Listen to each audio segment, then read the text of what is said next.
সরকার পশ্চিমবঙ্গে কাজ নেই কি করে? পশ্চিমবঙ্গে কাজ নেই, 500 টাকার ভাতা আছে। পশ্চিমবঙ্গে কাজ থাকলে কি যে এরা যায় নাকি বাবা মাকে বাচ্চাদেরকে ছেড়ে দিয়ে?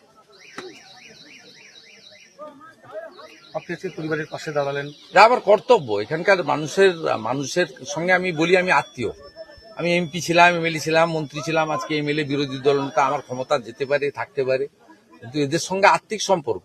আমি সুখে দুঃখে এই গ্রামে বাসন্তী পূজায় ডেকেছিল, আসতে পারিনি, অন্য কাজ ছিল। আনন্দে না থাকি, দুঃখে তো আছি। আমার কর্তব্যের মধ্যে পড়ে। আমার ব্যক্তিগত যা সামর্থ্য সেই অনুযায়ী দুটো পরিবারকে দিয়ে গেলাম। ওদের পরিবারকে লক্ষ্য নজর রাখার করার দায়িত্ব আমার। আমি স্থানীয় 3 নেতৃত্বকে, আমাদের মন্ডল প্রেসিডেন্ট বট ভাই, জেলা নেতৃত্ব জয়দেব চন্দন, এদেরকে দায়িত্ব দিয়ে গেলাম। প্রধানের বুথ এটা, আমাদের অমর ভাইয়ের বুথ, পঞ্চায়েত মেম্বারের বুথ। এরা লক্ষ্য নজর রাখবে। কোম্পানি বা যে ঠিকাদার সংস্থাদের নিয়ে গেছিল তার কর্তব্য পালন করেনি, অর্থাৎ যোগাযোগ হয়নি। সে ঠিকাদার সংস্থা অন্ধ্রপ্রদেশে বাড়ি, তার নাম নাম্বার নিয়ে আমি নিজে কথা বলবো।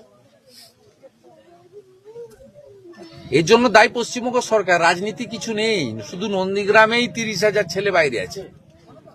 হিন্দু আছে, মুসলমানও আছে। মহারাষ্ট্র দেখবেন ভর্তি, উড়িষ্যা ভর্তি,